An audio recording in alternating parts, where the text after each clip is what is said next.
News కి స్వాగతం.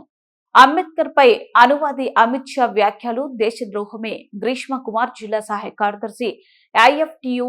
ఇటీవల పార్లమెంట్ సాక్షిగా కేంద్ర హోంమంత్రి అమిత్ షా అంబేద్కర్ పై చేసిన వ్యాఖ్యలకు నిరసనగా ఐఎఫ్టియు అనుబంధ అభ్యుదయ పెయింటర్స్ మరియు ఆర్టిస్ట్ యూనియన్ ఆధ్వర్యంలో నెడదవోలు ఇందిరానగర్ అంబేద్కర్ విగ్రహం వద్ద నిరసన వ్యక్తం చేయడమైనది. ఈ సందర్భంగా యూనియన్ ప్రెసిడెంట్ రవ సురేష్ కుమార్ మాట్లాడుతూ అంబేద్కర్ పై అమిత్ షా వ్యాఖ్యలు అనుచితమని, అంబేద్కర్ రూపొందించిన రాజ్యాంగం ద్వారా అధికారంలోకి వచ్చి మన ధర్మాన్ని పునఃస్థాపితం చేయాలని అనుకుంటున్నారని, తక్షణమే రాష్ట్ర అమిత్ షాను మంత్రి పదవి నుంచి బర్తరఫ్ చేయాలని డిమాండ్ చేశారు. ఐఎఫ్టియు జిల్లా సహాయ కార్యదర్శి ఈమని గ్రీష్మ కుమార్ మాట్లాడుతూ అమిత్ షా వ్యాఖ్యలు దేశద్రోహమని, వారు నిత్యం రామనామస్మరణ చేస్తూ కోట్లాది రూపాయలు ఖర్చు చేసి గుడి కట్టిన ఎంపీలు అయోధ్య రాముడు వారిని అయోధ్యలో అధికారంలోకి రానివ్వలేదని, కరోనా కష్టకాలంలో సైతం దేవుడు కాపాడుకోవడంతో అనేక కుటుంబాలు కుటుంబ పెద్దలను ఉపాధిని కోల్పోయి రోడ్డున పడ్డాయని, మరోప్రక్క ప్రపంచ వ్యాప్తంగా కోట్లాది మంది దేవుళ్లు ఉన్న యుద్ధాలు నిషేధించలేకపోతున్నారని, ప్రజా సమస్యలకు పరిష్కారం చూపలేక ప్రజా వ్యతిరేకతను ఆగ్రహాన్ని ప్రక్కదారి పట్టించేందుకు మనువాదాన్ని అవలంబిస్తూ ప్రజల మధ్య విభేదాలు సృష్టించేందుకు హిందుత్వ ఎజెండాను ఆర్ఎస్ఎస్ రాజ్యాంగాన్ని అమలులోకి తెచ్చేందుకు బీజేపీ మూకలు చేస్తున్న ప్రయత్నాలలో భాగంగానే అంబేద్కర్ పై విషం చిమ్ముతున్నారన్నారు. పై కార్యక్రమంలో పురుగు చైతన్య, మెలగడ రాజ్పాల్, బాలు, నందిగొండ మహేష్, విశ్వాస్, రాధాకృష్ణ, బైవిరిశెట్టి నాగేంద్ర, రాజు, అశోక్, పాలంగి చంద్రరాజు తదితరుల నాయకత్వం వహించారు. నీవు కొలిసేటువంటి కోట్లాది మంది భారత ప్రజానీకం కొలిసేటువంటి అనేక మంది దేవుళ్ళు, వాళ్ళు ఏ దేవుడైనా సరే కావచ్చును, కరోనా కష్టకాలంలో ప్రజల్ని చంపడానికి సిద్ధమయ్యారే తప్పితే ప్రజల్ని కాపాడినటువంటి వాళ్ళు ఎవరు కూడా లేరు.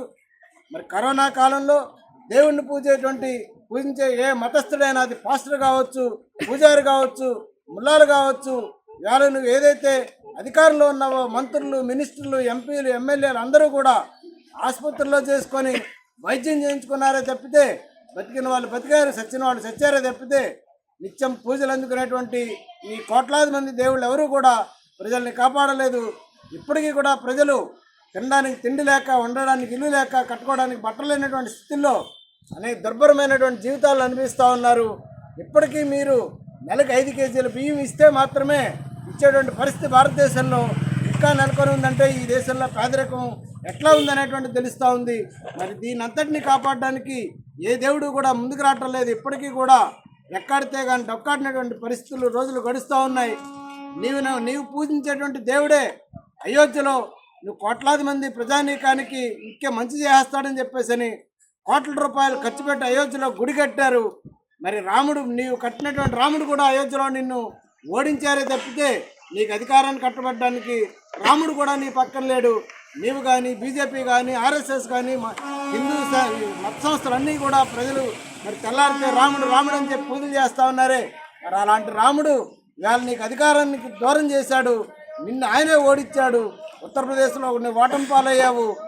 దీని అర్థం ప్రజలు తమ కష్టం మీద ఆధారపడి మాత్రమే బతుకుతూ ఉన్నారు అనేటువంటిదే తప్పితే నీవేదైతే అంబేద్కర్ గారిని అనుచితంగా మాట్లాడుతా ఆయన ఏదో తక్కువ చేయాలి, కించపరచాలి అనేటువంటి ఉద్దేశంతో నువ్వేదైతే మాట్లాడావో, నువ్వు ఎంత తక్కువ చేసి మాట్లాడినా సరే ఇవాళ ప్రపంచవ్యాప్తంగా అంబేద్కర్ గారి మేధావితనాన్ని, మేధస్సుని గుర్తించారు. ఈ రాజ్యాంగం మొత్తం ప్రపంచంలోనే ఇవాళ అత్యున్నతమైనటువంటి రాజ్యాంగంగా పేరొందుతూ ఉంది. దీన్ని నువ్వు చూసి తట్టుకోలేని పరిస్థితుల్లోనే ఈ వ్యాఖ్యలు చేస్తూ ఉన్నావు.